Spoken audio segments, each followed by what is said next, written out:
আসসালামু আলাইকুম। প্রিয় দর্শক, আপনারা আশা করি সবাই ভালো আছেন।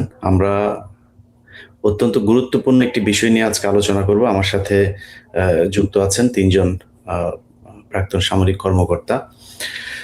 আমাদের দেশের বর্তমান যে পরিস্থিতি, সেই পরিস্থিতিতে আমরা ভারতের ব্যাপারে ভারতের যে আগ্রাসন, সেটা শেখ হাসিনার সময় যেমন ছিল, স্বাধীনতার আগে যেমন ছিল, স্বাধীনতার পরে এবং এখন পর্যন্ত ২৪ এর আমাদের চূড়ান্ত যে স্বাধীনতা, তারপরেও তাদের সেই আগ্রাসনের বিভিন্ন মাত্রায় আমরা সেটা দেখছি।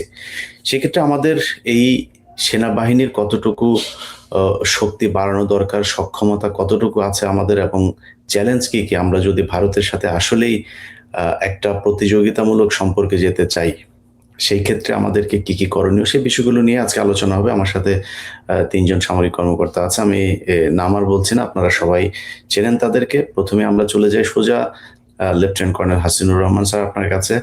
আ হাসিনুর রহমান বীর প্রতীক, আপনি জানেন কি, কি হচ্ছে আমাদের রংপুর থেকে শুরু করে পার্বত্য চট্টগ্রাম, এদিকে দেশের ভেতরেও নানান ধরনের ঘটনা ঘটছে। চীনে সম্প্রতি আমাদের প্রধানমন্ত্রী সফর করেছেন, সেটা নিয়েও ভারতীয় পররাষ্ট্র মন্ত্রণালয়ের মুখপাত্র তিনি খুব আক্রমণাত্মক কথাবার্তা বলেছেন। এইসব মিলিয়ে ভারতের সাথে আমাদের যে মুখোমুখি একটা অবস্থা, সেখান থেকে আমাদের বাংলাদেশ বলতে আমাদের সেনাবাহিনী এই দেশের রক্ষক, তারাই সার্বভৌমত্বের অতন্দ্র প্রহরী। সম্প্রতি সেনাবাহিনীতে কিছু ঘটনা ঘটেছে, সেগুলোকে আমরা অত্যন্ত আশাব্যঞ্জকভাবেই দেখছি।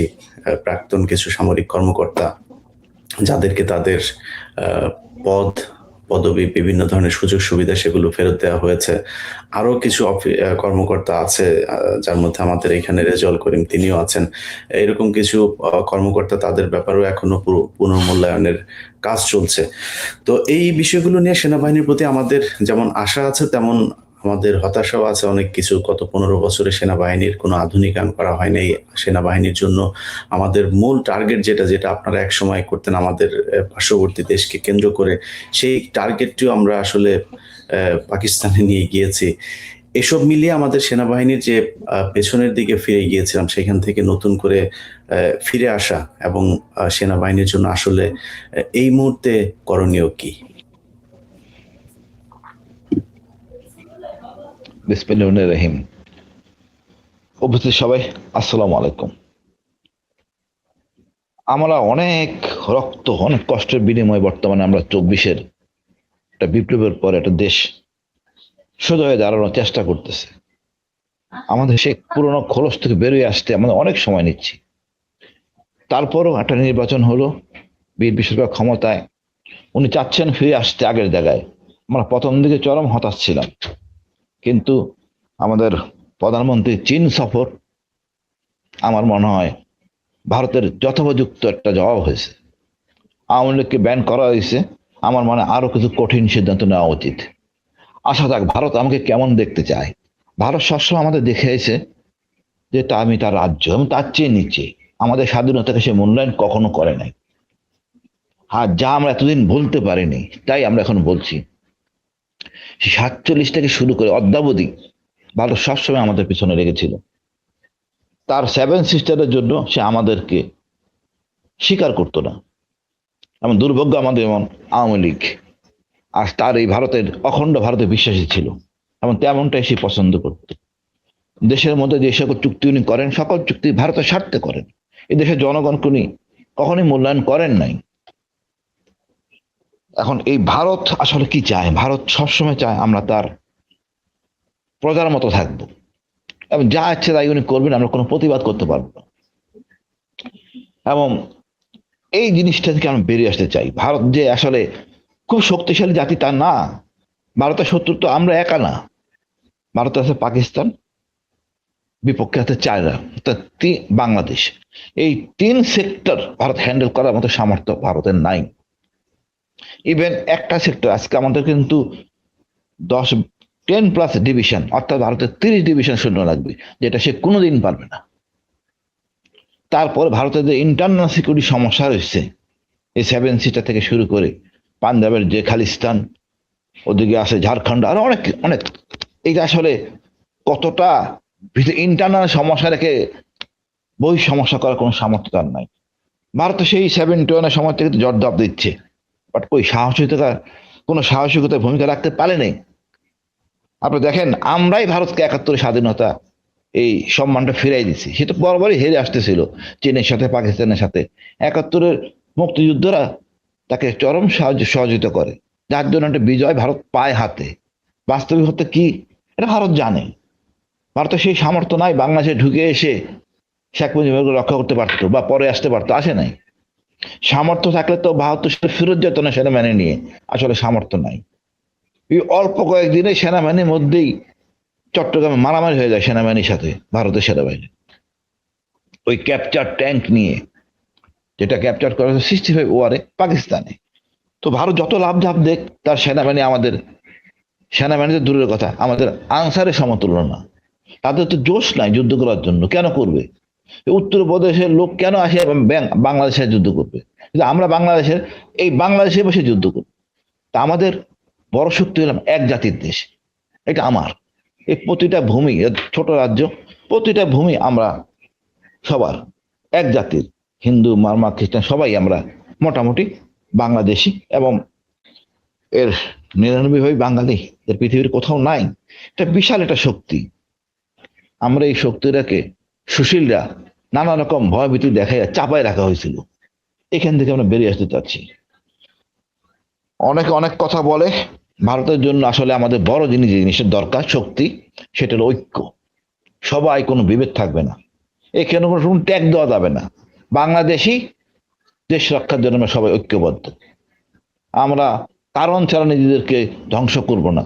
আর যে জিনিসটা দরকার, সেনাবাহিনী শক্তিশালী হইতে হয়, তাহলে নিজের আত্মবল মনোবল বাড়ে। আমাদের মনোবল তুলে আমরা মুসলমান, মরলে শহীদ, এইটাই বড় অস্ত্র। এখন কিছু মানে প্রচলিত নিয়মের কিছু অস্ত্র দরকার, কিছু ভালো যুদ্ধ বিমান দরকার। দেখেন, আমি যুদ্ধ বিমান কেন ভারতে লাফালাফি কেন? এর পাশাপাশি আমাদের এত সামর্থ্য নাই। সামর্থ্য যখন নাই আমাদের, তাহলে আমরা যুদ্ধের ট্রিটি করব কার সাথে? চীনের সাথে, পাকিস্তানের সাথে, টার্কির সাথে, সৌদি আরবের সাথে, দরকার হলে ইরানের সাথে, যাতে ভারত আমাদেরকে চোখ তুলে তাকাইতে না পারে, কোনো হুমকি দিতে না পারে, সেই দিন শেষ। এর পাশাপাশি আরো একটা দর্শন আছে, আমার শত্রুটাকে আমি আরো একটু সংকুচিত করবো। শত্রু আমার বন্ধু, আর এটা আমি ভালো করে বিশ্বাস করি। এবং এইটা যদি আমি হ্যান্ডেল করতে পারি ঠিক মতো, কৌশলে, আমার আসলে সক্ষমতা কয়েক গুণ বেড়ে যায়, আমি বাড়বে ইনশাল্লাহ। আমি ব্যক্তিগতভাবে মনে করি আমরা বাংলাদেশিরা বিভেদ থাকবে না। আমাদের অনেক কিছু করণীয় আছে দেশ উন্নয়নের জন্য। আমি নিজের দেশেই অস্ত্র বানাবো, কেন পারবো না? না পারার কি? এটা 20 কোটি লোকের দেশ। আমি তো ব্যক্তিগত মনে করি, স্বাধীনতার সময় ছিলাম আমরা 7.5 কোটি, পাঞ্জাবিরা পাকিস্তানিরা ছিল 5 কোটি, 4 জাতি মিলা। আমরা যে কত বড় ভুল করছি তখন। যেইভাবে ভুল পাকিস্তানের নির্বাচন করুক, বাঙালি ক্ষমতা থাকবে পাকিস্তানের। এই 7.5 এক জাত, আর 4 জাত মানে 5.5 কোটি। কিন্তু আমাদেরকে ছাত্র নেতারা ভুল বুঝানোর ফলে আজকে এই অবস্থা হয়েছে। এখন আমি ভয়ে কাঁপি যে সার্বভৌমত্ব রক্ষা করতে পারতেছি না। যা হোক, যা হওয়ার হয়েছে, স্বাধীন আমরা হইতামই, রক্তক্ষরণ দরকার ছিল না। স্বাধীনতা চাই নাই আমাদের শেখ মুজিবুর রহমান, যার জন্য এত সমস্যা হয়েছে। স্বাধীনতা আপসই হইতে পারতাম, পাকিস্তানটা চায় না তো বাঙালি তাদের শাসন করুক। ভুট্টো তাহলে কোনোদিন হইতে পারবে না পাকিস্তানের প্রধানমন্ত্রী, যদি বাঙালি এক থাকতো। যাই হোক, সেই বিষয়ে বাদ। এখন আমাদের কৌশল। আজিমুর ভাই, ধরেন তারেক রহমান যেই কথাটা আপনি গিয়েছিলেন, যে তারেক রহমান চীন সফর থেকে শুরু করে আমরা কার কাছে যুদ্ধ বিমান কিনবো, আমরা কাদের সাথে ড্রোন সম্মিলিতভাবে তৈরি করব, কাদের সাথে কি চুক্তি, এইসব নিয়ে সরাসরি ভারত কথা বলছে, এবং সেটা আমাদের বাংলাদেশের গণমাধ্যমে প্রচারও হচ্ছে। তো এই জায়গাতে এই যে ভারত আমাদেরকে যেই হুমকিটা তারা দিতে চাচ্ছে, এই 15 বছরে এমন কি করা হয় নাই সেনাবাহিনীর জন্য যে কাজগুলো এখন করা উচিত বলে মনে করে? সেই সুযোগটা তো আপনাদের এখন আছে, আপনার নিজেও সেনাবাহিনীর ভেতরে। অবশ্যই ভাই, আমাদের এখন প্রচুর করার আছে। আপনি দেখেন, আমরা 4টা ব্যাটালিয়ন, একটা ব্যাটালিয়ন নতুন হইতেছে, তার 4টা কোম্পানির নাম রাখা হয়েছে খলিফার নামে। এত বড় সাহস তো সেনাবাহিনী ছিল না আগে।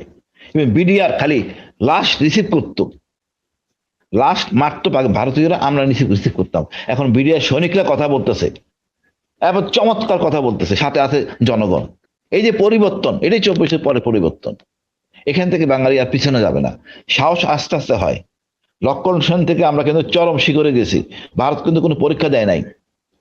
সুতরাং আমাদের এখন উচিত হবে একদম জস্যই জবাব দেওয়া, কিন্তু আমাদের পররাষ্ট্র মন্ত্রণালয় এখনো সেই জায়গায় আসতে পারে নাই। এই যে হাই কমিশনার আসলো সীমান্তে হেঁটে, তাকে রিসিভ করার জন্য চলে গেছে পররাষ্ট্র মন্ত্রণালয় একজন ভদ্রলোক।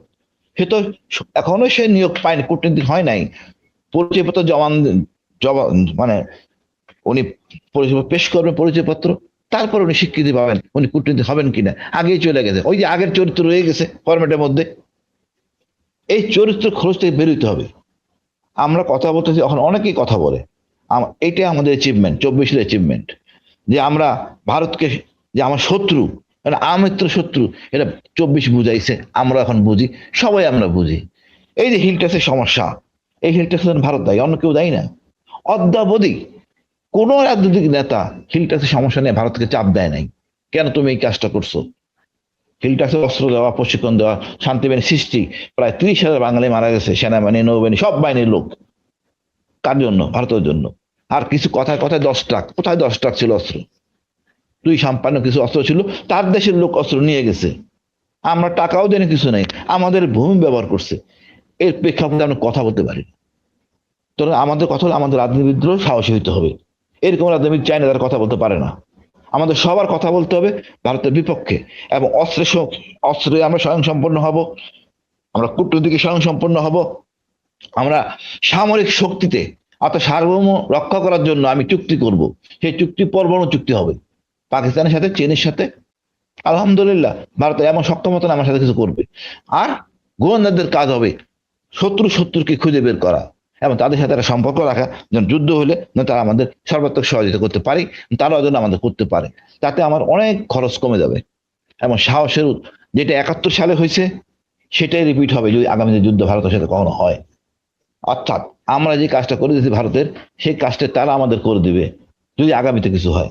তা আমি চাই না এই ধরনের অনৈতিক চর্চা করা, বাট ভারত যদি বাধ্য করে আমরা সবটাই করবো, কোনো ছাড় দিব না।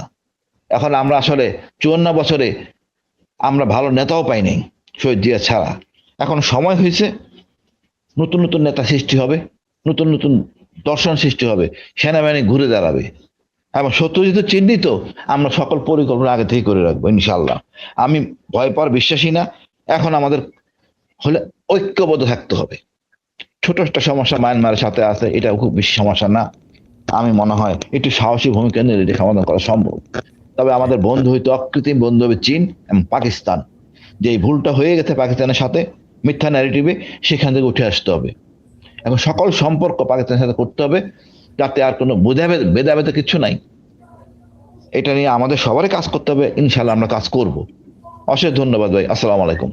জি, লেফটেন্যান্ট কর্নেল ফেরদৌস, যেটা শেষ করলেন হাসিনুর ভাই, যে আমাদের সম্পর্ক হতে হবে চীন পাকিস্তান, সেই সাথে আমি মনে করি যুক্তরাষ্ট্রের সাথে ব্যালেন্স তো অবশ্যই থাকবে, টার্কির সাথে আমাদের একটা ভালো সম্পর্ক থাকবে।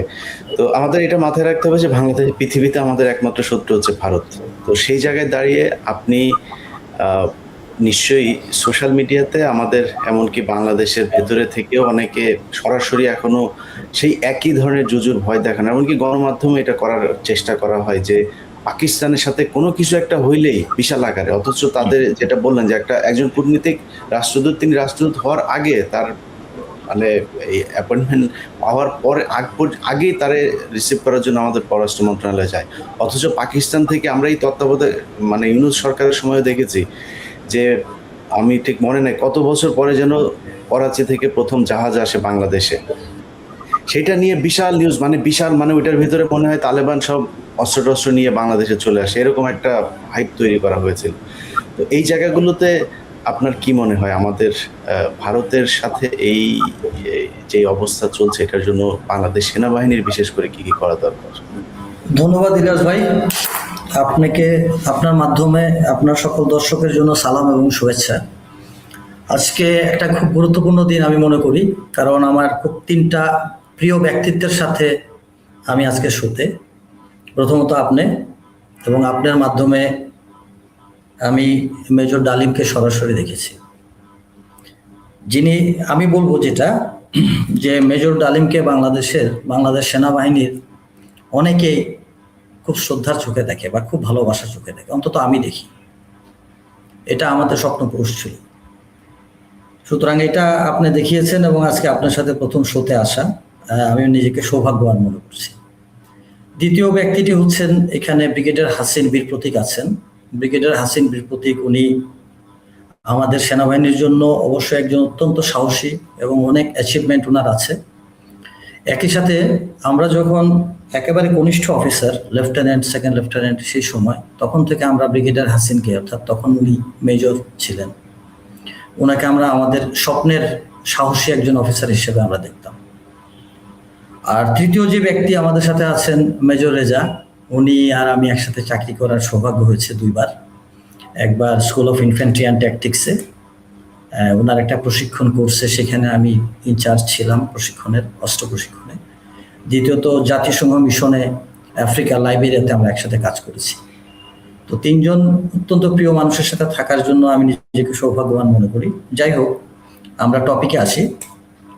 টপিকটা শুরু করার আগে আমি ফার্স্টে এটা বলবো যে বাংলাদেশ সেনাবাহিনী এমন একটা বাহিনী যেটা নিজে যুদ্ধ করে একটা দেশ স্বাধীন করে সে সেনাবাহিনী হয়েছে। এটা আপনাকে আগে ধরে নিতে হবে। আমার স্ট্রেংথ কি, আমার ঘরে আমার কি জিনিসটা আছে, এটা আগে আমাকে বুঝতে হবে। তো বাংলাদেশ সেনাবাহিনী এমন একটা বাহিনী, 1971-এ 5টা ব্যাটালিয়ন বিদ্রোহ করে, জিয়া রহমান উই রিভোল্ট বলেন, আমরা যুদ্ধ শুরু করি এবং তারপরে আমরা একটা অর্গানাইজড আর্মি তৈরি করি। আমরা সেক্টর প্রথমে 4টা ছিল, তারপরে 9টা, তারপর 13টা সেক্টর, 3টা ফোর্স হয়, Z force, K force, S force, এগুলো দিয়ে আর্মিটা তৈরি হয়। সুতরাং আমরা ওই রকম একটা আর্মির ঐতিহ্য আমরা বহন করি। আমরা ডাইনিং টেবিলে বসে এই পার ওপারে আলোচনার মাধ্যমে যে সীমানা তোমার, সীমানা আমার, এভাবে আমরা একটা স্বাধীন করা দেশ না, বা এরকম একটা আর্মি না। সুতরাং এইটা হচ্ছে প্রথম কথাটা। আমি ইন্ডিয়ার ব্যাপারে, আমি ভারত দিয়ে বলবো না, because I like choose this word India. ইন্ডিয়ার ব্যাপারে আমি বলবো যে ইন্ডিয়া আমাদের সাথে কখনো বন্ধু ছিল না।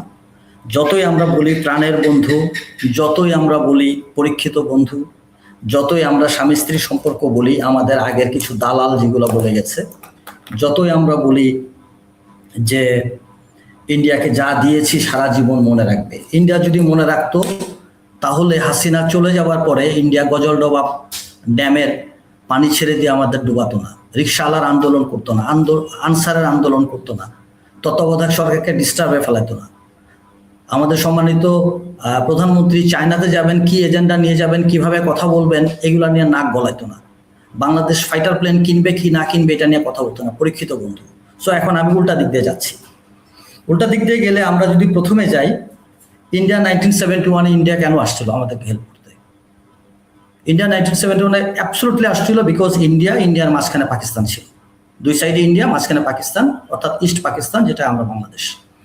তো এই জিনিসটাকে ইন্ডিয়া চাচ্ছিল কোনোভাবেই যদি পাকিস্তানের থেকে আলাদা করা, কিন্তু পাকিস্তানের সাথে ওরা কোনোদিনই পারে নাই। 1948-এ ওরা পারে নাই, 1965-এর ওয়ারে ওরা পারে নাই। তো ওদের একটা অটোমেটিক্যালি ওরা চাচ্ছিল যে পাকিস্তানটাকে ওরা ভেঙে দেবে। পাকিস্তানটাকে ভেঙে দিলে একটা সাইড দুর্বল হয়ে গেল, আর একটা সাইডকে পরে আস্তে ধীরে আমি অজগর সাপের মতন গিলে গিলে খাবো। সো দ্যাট ওয়াজ ইন্ডিয়ার প্ল্যান। 1969-এ শেখ মুজিবুর রহমান সে বলছিল, how can we turn hour face from Calcutta where age we consider it as our cultural Kaaba. India আমাদেরকে, মানে সোজা কথা, ইন্ডিয়ার একটা আগ্রাসী একটা মনোভাব ছিল আমাদের উপরে। সেটা ইন্ডিয়া ফার্স্টে শুরু করছিল কালচারাল ডক্ট্রিনেশন দিয়ে। কালচারাল ডক্ট্রিনেশনের ফার্স্ট কথাটা ছিল শেখ মুজিবুর রহমানের ওই যে কালচারাল কাবা, ক্যালকাটাকে ও বানাইছিল। এরপরে ইন্ডিয়া সিকোয়েন্সিয়ালি ইন্ডিয়া মুক্তিযুদ্ধের চেতনা ঢুকাই দিল। ভাষা এবং সাহিত্যের তথাকথিত ঐতিহ্য, অর্থাৎ এই পারের বই, লেখার বই, এই পারের সিনেমা, এই পারের আলোচনা, সবকিছু হচ্ছে ক্রস। এপার বাংলা ওপার বাংলা ল্যাঙ্গুয়েজটা ইন্ডিয়া চালু করে দিল। গণমাধ্যম এবং বিনোদন দিয়ে আমাদের ব্রেন ওয়াশ করলো। রাবীন্দ্রিক একটা কালচার ঢুকানোর ইন্ডিয়া চেষ্টা করলো বরাবর বাংলাদেশে। এবং সেটা হচ্ছে আরেকটা হচ্ছে যে Indian council for cultural relation, যেটার মাধ্যমে ইন্ডিয়া বাংলাদেশের সাথে কালচারাল এক্সচেঞ্জ করার একটা। সিমিলার ওয়েতে ইন্ডিয়া চলে গেল হচ্ছে তার ডিপ্লোম্যাটিক কিছু ইয়েতে, যেটা আমরা এগুলো নিয়ে আমরা এত বড় জিনিস যেগুলো নিয়ে আমরা যদি কথা বলতে চাই তাহলে অনেক ইয়ে হবে। প্রতিটা জায়গায় ইন্ডিয়া বাংলাদেশকে সাবজুকেট করার চেষ্টা করছে। ডিপ্লোম্যাটিক্যালি যাই, আমরা ইকোনমিক্যালি যদি যাই, সেখানে আমরা বাণিজ্য বৈষম্য, অ্যান্টি ডাম্পিং শুল্ক, তারপরে নেপাল ভুটানে আমরা পণ্য পাঠাতে পারবো না, সুতা তুলা ইন্ডিয়া থেকে নিতে হবে, স্থলবন্দর নিয়ে প্রবলেম। এরপর চায়না ফ্যাক্টর, চীনের সাথে আমাদের সম্পর্ক কেমন হবে, তিস্তা ব্যারাজ নিয়ে কি হবে না হবে, সব জায়গায় ইন্ডিয়া তার প্রেসক্রিপশন দেওয়া। দেন আমরা যদি যাই আমাদের পানি সমস্যা, তাহলে 53টা হচ্ছে আমাদের ট্রান্স বর্ডার রিভার আছে, সেখানে যে ইন্ডিয়া 1975-এ ফার্স্ট আগ্রাসন শুরু করলো ফারাক্কা ড্যাম দিয়ে। তিস্তা ব্যারাজ আমরা করতে পারবো না, গজলডোবা ড্যাম দিয়ে আমাদেরকে ডুবাই দিল, টিপাই মুখ ড্যাম দিয়ে আপনার হচ্ছে, এবং হাইড্রোলজিক্যাল বিভিন্ন ক্রাইসিস ইন্ডিয়া বাংলাদেশের সাথে শুরু করছে। লাস্ট যেটা সেটা হচ্ছে ইন্ডিয়া বাংলাদেশের সাথে বর্তমান সরকার আসার পরে যে পুশিনের নাটকটা শুরু করলো।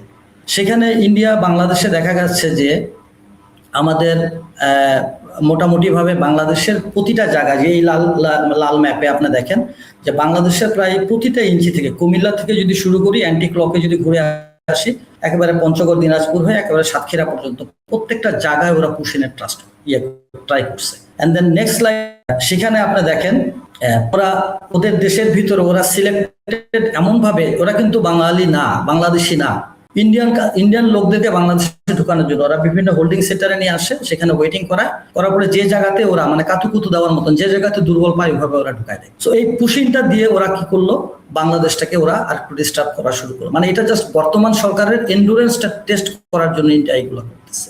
লাস্টলি হচ্ছে গিয়া একটা হিউ তুলে দিল যে আমাদের রংপুরের আপনার জায়গাটার নাম এই মুহূর্তে মনে করতে পারছি না, সেখানে একটা তথাকথিত রাম মন্দির, রামের একটা মূর্তি তৈরি করা, সেটা দিয়ে ইন্ডিয়া হচ্ছে আমাদের বাংলাদেশকে আর একটু ডিস্টার্ব করা এবং আমাদের যে কমিউনাল যে একটা হারমোনি আছে সেটা নষ্ট করে, পলাশবাড়িতে সেটা, গাইবান্ধার পলাশবাড়িতে এটা শুরু করলো। এবং এখানে দেখেন সেখানে আবার আরেকটা গুজব ছড়ানো শুরু করলো যে ওখানে হচ্ছে গিয়ে ওই এলাকার লোক, ওইখানে আমরা হচ্ছে একটা ডেমোগ্রাফিক চেঞ্জ বলা হয় এটাকে, ডেমোগ্রাফিক চেঞ্জটা করার চেষ্টা করলো। একটু যদি পরের স্লাইডে যান তাহলে দেখবেন যে, পরের স্লাইডে প্লিজ, এখানে আপনি দেখবেন যে বাংলাদেশের ওই জায়গাগুলো অর্থাৎ পঞ্চগড়, ঠাকুরগাঁও, নীলফামারী, জয়পুরহাট, লালমনিরহাট, কুড়িগ্রাম এবং গাইবান্ধা, কোথাও কিন্তু ওরা আমাদের দেশি, ওরা আমাদের জাত ভাই, ওরা আমাদের দেশের অংশ, আমাদের দেশের নাগরিক। আমি সেই হিসেবে সম্মান দিয়ে বলছি, কোথাও কিন্তু তাদের পার্সেন্টেজ কিন্তু 15%-এর না, তারা আমাদের এখানে মাইনরিটি, তারা আমাদের সম্মানের একটা, আমাদের ঐতিহ্যের একটা অংশ। বাট এমন ভাবে দিল যে হচ্ছে রংপুর এলাকাটা হচ্ছে হিন্দু, আমরা কমিউনিটি ওখানে এস্টাবলিশ করতেছি বা কমিউনিটি তৈরি করার চেষ্টা করা হচ্ছে, ওই রামের মূর্তিটাকে ডিস্টার্ব করা হচ্ছে, এই দিয়ে প্রতিটা ক্ষেত্রে ইন্ডিয়া বাংলাদেশটাকে ডিস্টার্ব। অ্যান্ড দেন আরেকটা জিনিস শুরু করলো ইন্ডিয়া আমাদের বাংলাদেশের এই রংপুর এবং এই এলাকাটা ইন্ডিয়া দখল করে নিবে, দখল করে তাদের 7 সিস্টারটা ওয়াইডেন করবে। এই সবগুলো বিষয় দিয়ে ইন্ডিয়ার এই টোটাল জিনিসটা হচ্ছে ইন্ডিয়া বাংলাদেশের এন্ডুরেন্স চেক করতেছে। এন্ডুরেন্স চেকের যে জিনিসটা, যেটা একেবারেই রিমোট। আমি আগেই বলেছিলাম যে বাংলাদেশ এমন একটা বাহিনী, বাংলাদেশ সেনাবাহিনী এমন একটা সেনাবাহিনী যেটা যুদ্ধ করে তৈরি করা একটা সেনাবাহিনী। এই সেনাবাহিনীর সাথে ফাইট করার মতন বা এই সেনাবাহিনীর সাথে লড়াই করার মতন সেনাবাহিনী ইন্ডিয়া না। ইন্ডিয়ান সেনাবাহিনীতে এখনো অফিসার বনাম সোলজারে ক্রসফায়ার হয়, ওখানে ওদের গোলাগুলি হয়। ইন্ডিয়ান সেনাবাহিনীতে বলতে লজ্জা লাগে, বাট এখনো অফিসারের ওয়াইফকে সোলজাররা টেনে নিয়ে চলে আসে। ইন্ডিয়ান সেনাবাহিনী এমন একটা নোংরা সেনাবাহিনী যে সেনাবাহিনীতে this is not an organized army. আমি এত গভীর হতে চাচ্ছি। তো এইরকম একটা সেনাবাহিনীর পক্ষে কখনোই বাংলাদেশের মতন একটা দেশ, যেখানে দেশপ্রেমিক জনগণ আছে, যেখানে বাংলাদেশে একটা সবচেয়ে বড় শক্তি বাংলাদেশ সেনাবাহিনী আছে, সেটাকে দখল করা সম্ভব না বা সেটার সাথে চোখ তুলে তাকানো সম্ভব না। বাট ইন্ডিয়া তার 7 সিস্টারকে টিকায় রাখার জন্য ইন্ডিয়া মাইট ডু সামথিং, অর্থাৎ ওয়াইডেনিং দি শিলিগুড়ি করিডোর। এটা ইন্ডিয়া বিভিন্ন জায়গায় ইন্ডিয়া বলে আসছে, এটাকে শিলিগুড়ি করিডোর বলে। এখন এটা কমনলি চলে আসছে চিকেন নেক বলে। মানুষ অ্যাকচুয়ালি চিকেন নেক না, অ্যাকচুয়ালি এটা শিলিগুড়ি করিডোর হিসাবে স্ট্র্যাটেজিক্যালি এটা পরিচিত। তো এই জিনিসটা যদি ইন্ডিয়া করতে যায় তাহলে সেই ক্ষেত্রে ইন্ডিয়াকে তার ফোর্স ডিপ্লয় করতে হবে। তার ফোর্স ডিপ্লয় করতে যায়, আপনি দেখেন ইন্ডিয়ার যদি আমরা 15 লাখ সেনাবাহিনী ধরি, সেনাবাহিনী ধরি, ওরা 13, আমরা হচ্ছে 1, সেই হিসাবে আমাদের পারার কথা না স্ট্র্যাটেজিক্যালি, মানে বুকিশ কথা যদি ধরি। কিন্তু এটাকে যদি আমরা ধরি, ইন্ডিয়া তার ফোর্স ডিপ্লয় আছে পাকিস্তানের এগেনস্টে, চায়নার এগেনস্টে, ইন্ডিয়া তার ইন্টারনাল সিকিউরিটির কারণে ইন্ডিয়ার ফোর্স আছে। সেই হিসেবে বাংলাদেশের ক্ষেত্রে ইন্ডিয়া বড় জোর 3 থেকে 4 লাখ ট্রুপস তারা ফ্রি করতে পারবে, যেটা দিয়ে বাংলাদেশের মতন একটা দেশকে দখল করা সম্ভব। ইন্ডিয়া রিসেন্টলি শিলিগুড়ি করিডোরকে স্ট্রেংথ করার জন্য, আমরা যেন কোনো কাউন্টার প্রোডাক্টিভ কিছু না করি, এই জন্য ইন্ডিয়া তার শিলিগুড়ি করিডোর এলাকাতে 3টা নতুন মিলিটারি বেস তৈরি করছে। সেই মিলিটারি বেসগুলা আপনার আমাদের একটা হচ্ছে চোপড়াতে, যেটা ওয়েস্ট বেঙ্গলে, একটা হচ্ছে বামনিতে, যেটা হচ্ছে আসামে, আর একটা হচ্ছে বিহারে, যেটা হচ্ছে কিষানগঞ্জে। এটার টোটাল ইয়েটা হচ্ছে যে বাংলাদেশকে একটা চাপের মধ্যে রাখা, এবং বাংলাদেশ যেন কোনোভাবেই চায়নার সাথে যে বা অন্য কোনোভাবে যেন বাংলাদেশ শিলিগুড়ি করিডোরটাকে যেন কেটে দিতে না পারে।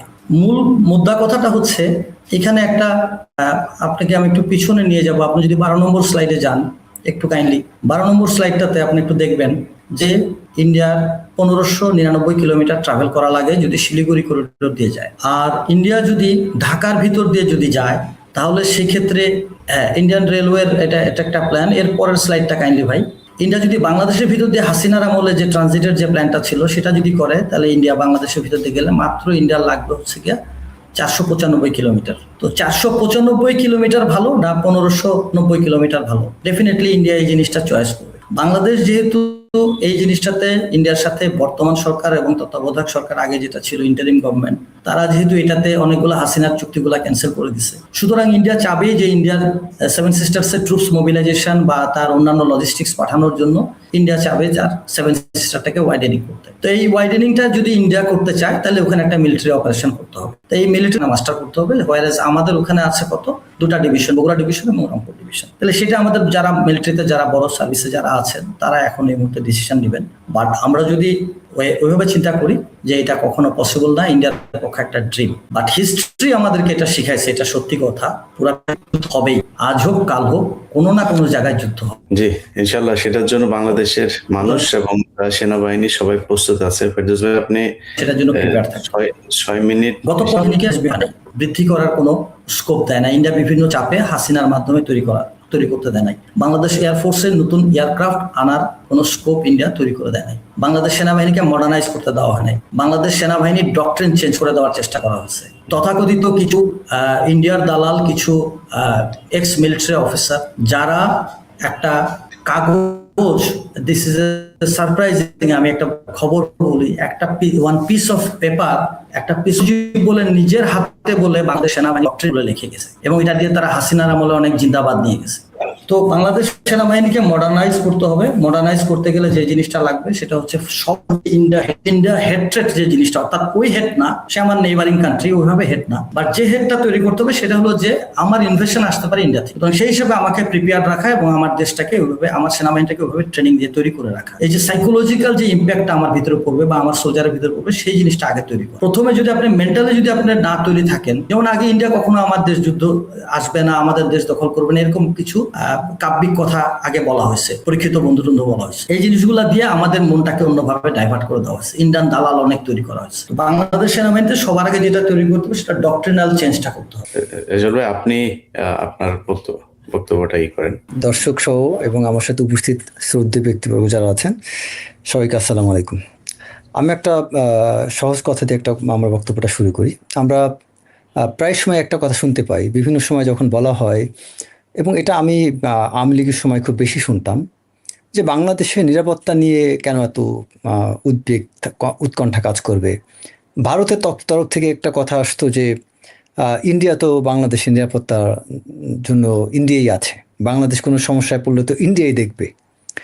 এই বিষয়টা, এই কথাটা, মানে আমি বলবো যে আন্তর্জাতিক সম্পর্কের ক্ষেত্রে বা আন্তর্জাতিক যদি ইন্টারন্যাশনাল পলিটিক্সের কথা চিন্তা করা হয়, বা একটা স্টেট শিপ, মানে একটা রাষ্ট্র বা পলিটিক্যাল সায়েন্টিস্টরা আসলে এগুলো শুনলে হাসবে, এবং এটা এক ধরনের মকারি টাইপের স্টেটমেন্ট। আমি এটার মানে কখনোই সম্ভব না যে একটা প্রতিবেশী রাষ্ট্র কখন আরেকটা প্রতিবেশী রাষ্ট্র তার নিরাপত্তা দিবে। হ্যাঁ, তবে সেক্ষেত্রে এখানে একটা বিষয় হচ্ছে কি যে এটা বন্ধুত্ব থাকতে পারে, কিন্তু নেইবারিং স্টেটদের সাথে, বিশেষ করে ওয়ান অফ দ্য ওয়ার্ল্ডের খুব নাম করা একজন পলিটিক্যাল সায়েন্টিস্ট আছে যার নাম হচ্ছে জন মিরশাইমার। যারা ইন্টারন্যাশনাল রিলেশনসে পড়াশোনা করছে সবাই তার নাম শুনে থাকবে।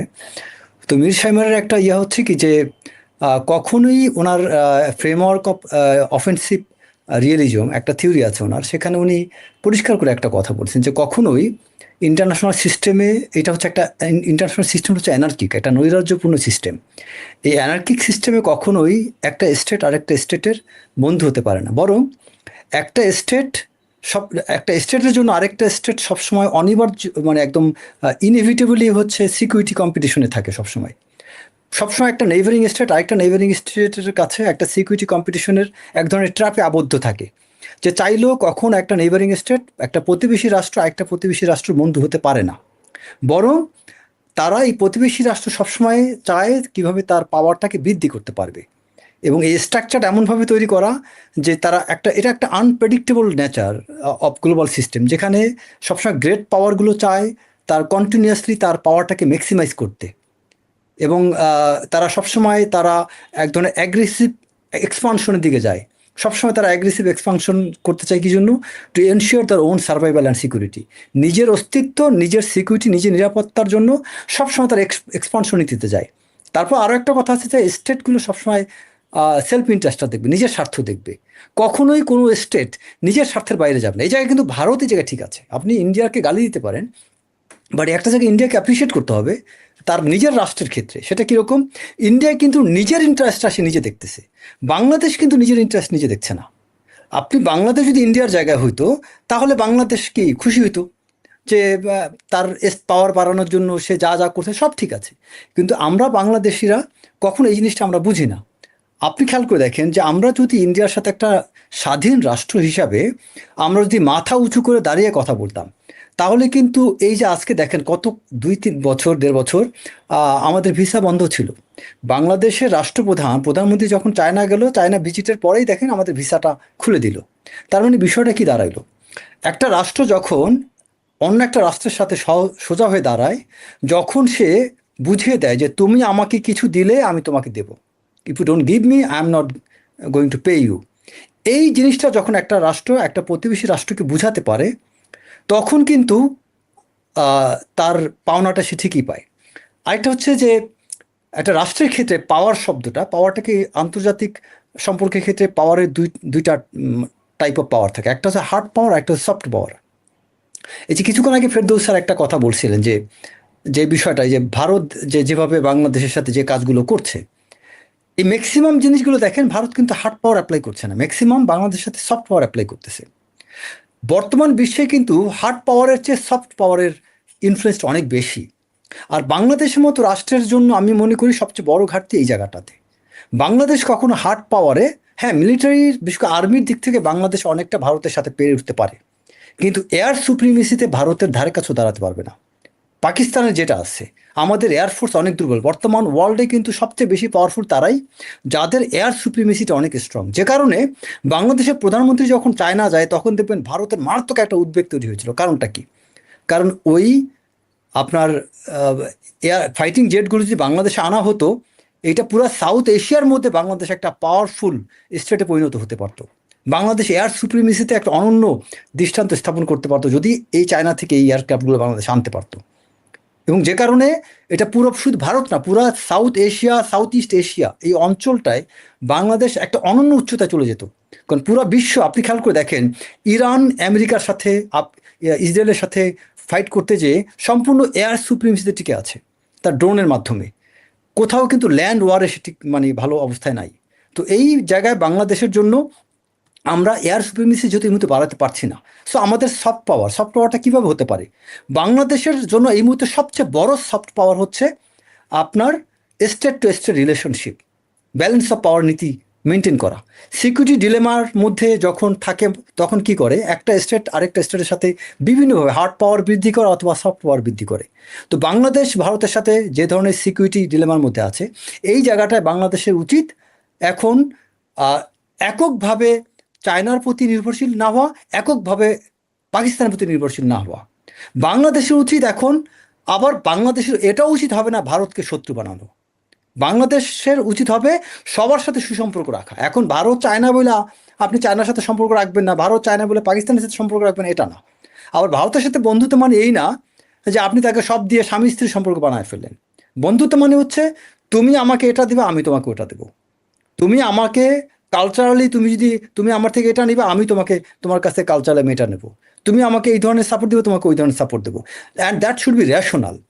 এখন আপনি তাকে দিবেন বাংলাদেশের হার্টের ভিতর দিয়ে, হৃদয়ের মাঝখান দিয়ে আপনি রেড লাইন দিবেন, আবার আপনি তার থেকে আপনার তিস্তা আনতে পারবেন না, আপনি ফারাক্কা আনতে পারবেন না। আপনি তাকে করবেন কি, সামান্য ওই ভারত থেকে সামান্য কয়েক ব্যালন আপনার ইয়ে কি বলে টন আপনি তেল নিয়ে আসলেন। এখন কয়েক হাজার টন তেল আর একটা করিডোর দেওয়া এক জিনিস না। কয়েক হাজার টন তেল আর আপনি ওই মোংলাপুর দিয়ে দেওয়া এক জিনিস না। আমার সেটা রেশনাল হইতে হবে যে আমি তাকে যে ভ্যালুটা দিচ্ছি ইকুয়াল ভ্যালু আমি বাংলাদেশে আনতে পারছি কিনা।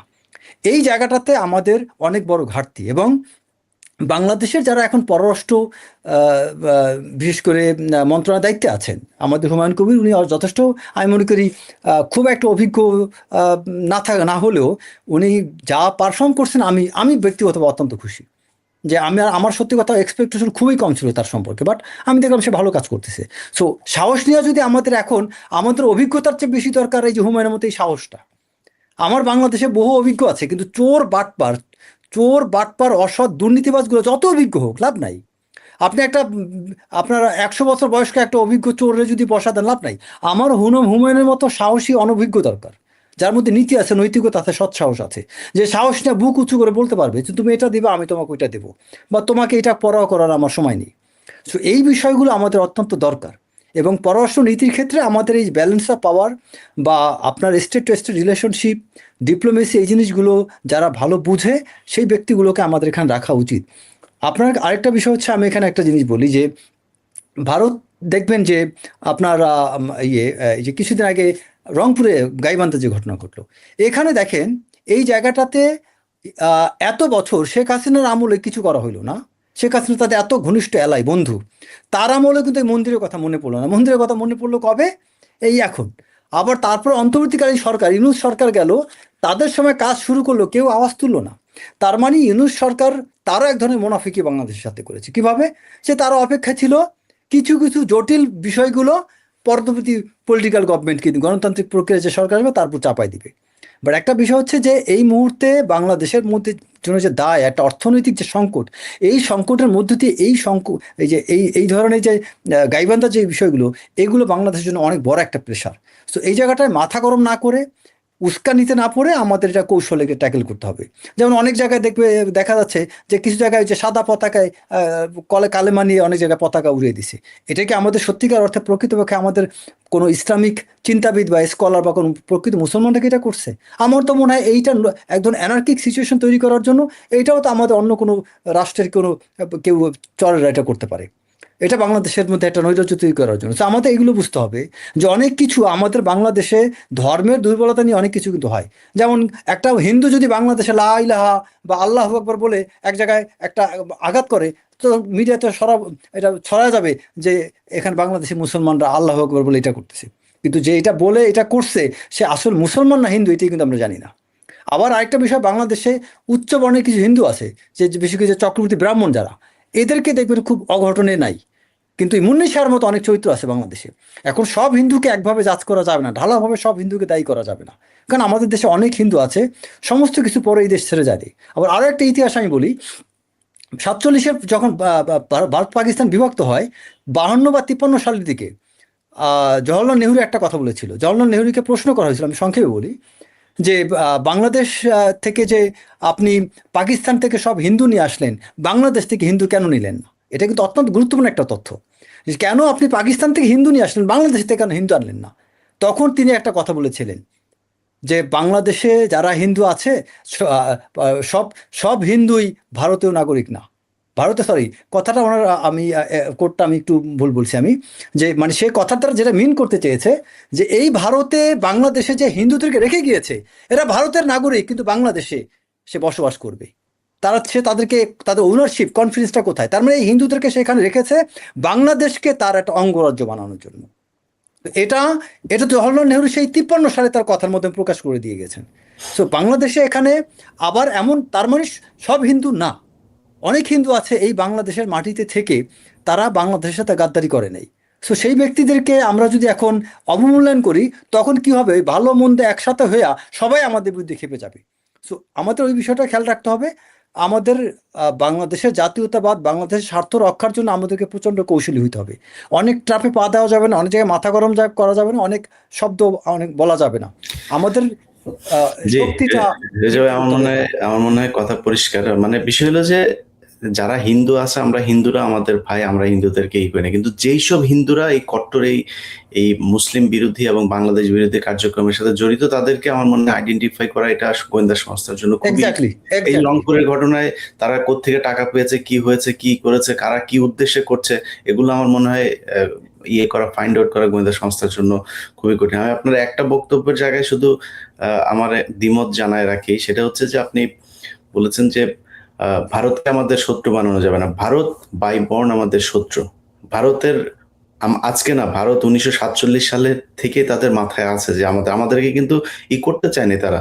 এই যে আপনার জুনাগড়, আপনার হায়দ্রাবাদ, সেখানকার অবস্থা সিকিম রে আপনার স্বাধীন রাষ্ট্রে তারা নিয়ে নিয়েছে। সো তাদের এটা তো আমি চেঞ্জ করতে পারবো না, এটা তাদেরকে চেঞ্জ করতে হবে। সো আমাকে তার শত্রুই মনে করতে হবে, কারণ তার মাথায় আছে যে আমাদেরকে কোনো না কোনো ভাবে করা। কিন্তু খালি একটা জায়গায় পারে না, সেটা হচ্ছে যে এই দেশের মানুষ মুসলমান, এই মুসলমানদের ইমানের সাথে তারা পেরে উঠছে না, এটাকে তারা নষ্ট করতে চায়। তো এই জায়গাটা আমরা ঠিক করতে চাই। আমার মনে হয় এই আলোচনা আমাদের চলমান থাকবে। আমি দর্শকদের উদ্দেশ্যে বলে রাখি যে আমরা আলোচনার শুরুতে বলেছিলাম যে প্রতিদিন আমরা 30 মিনিট করে কথা বলবো। বাই রোটেশন বিভিন্ন সেনাবাহিনীর দেশপ্রেমিক যারা কর্মকর্তা আছেন, সদস্য আছেন, তাদেরকে নিয়ে আমরা এই আলোচনাগুলো করব এবং সবার প্রতি প্রত্যাশা থাকবে যে 10 মিনিটের মধ্যে বক্তব্য শেষ করলে আমার মনে হয় দর্শকেরও সময়টাকে বাঁচানো সম্ভব হবে। 30 মিনিটের মধ্যে আমরা প্রোগ্রামটা শেষ করতে পারবো। তো আমাদের মনে হয়। জি ভাই, আমি একটু বলি, আমাদের ভারত আমের তো শত্রু, এটা এটা বিতর্ক নাই। এই জন্য আমাদের অফেন্সিভ হইতে হবে, আমাদের চাওয়া পাওয়া বেশি থাকতে হবে। আমরা বৃহত্তর বাংলায় বিশ্বাসী, তারপর তারা সোজা হবে, এর আগে সোজা হবে না। সেটাই। না, আমরা তাদের সাথে ফাইট করে পারা সম্ভব, যেটা আপনাদের আলোচনাই তো আমরা আজকে শুনলাম যে আমরা তাদের যত সমস্যা, ওইদিকে মণিপুরের সমস্যা, এদিকে আসামেও কিছু সমস্যা আছে, পশ্চিমবঙ্গেও নতুন করে সমস্যা তৈরি হচ্ছে, ওদিকে খালিস্তানের সমস্যা হচ্ছে, ওদিকে আমাদের এই যে আসে তারেক রহমানের আলোচনা, আপনাদের ভেতরেই বোধহয় কার সাথে কথা হচ্ছিল আমার ফোনে, যে তারেক রহমানের এই সফরের সময় যখন ভারত এই সমস্যাগুলো তৈরি করলো, তখনই কিন্তু চীন আপনার তাদের অরুণাচলে কিন্তু বেশ কিছু জায়গায় কিন্তু ঢুকে পড়েছে এবং বিস্তৃত এলাকা আবার ফের দখল করেছে। সো এটা কিন্তু চীন ভারতকে একটা মেসেজ দিয়েছে যে বাংলাদেশ নিয়ে যদি তুমি করতে চাও, আমরা কিন্তু তোমার এইদিকে শান্তিতে থাকতে দিব না। পাকিস্তানও আমার মনে হয় সে একই ধরনের পলিসি তারা করবে এবং তারা আমাদের সহায়তা করবে। পাকিস্তান নিয়ে জুজুর ভয় দেখায় লাভ নেই। পাকিস্তান আমার ভাই, পাকিস্তানের এখনকার আমার শত্রু না। পাকিস্তান 71-এর শত্রু ছিল, এখন আমরা এগুলো বলে শেষ নাই, মানে লাভ নাই। আমরা অনুষ্ঠান শেষ করি। তবে ফেরদৌস ভাই, আপনি আপনার বক্তব্যটা শেষ করতে পারেন না, আপনার নেটের সমস্যা ছিল, আমরা শুনতে পারিনি আপনাকে ঠিক মতো। আমরা আবারও হারিয়ে ফেলেছি ফেরদৌস ভাইকে। যাই হোক, আমার মনে হয় আমরা এই আলোচনা আজকে শেষ করি। প্রিয় দর্শক, আপনারা থাকবেন আমাদের সাথে ইনশাআল্লাহ পরবর্তী আলোচনায়। আমরা অবশ্যই এই বাংলাদেশের দেশপ্রেমিক সেনাবাহিনীর সর্বোচ্চ, সর্বাঙ্গীন এবং সার্বজনীন সফলতা কামনা করি। সবাই ভালো থাকবেন। আল্লাহ হাফেজ।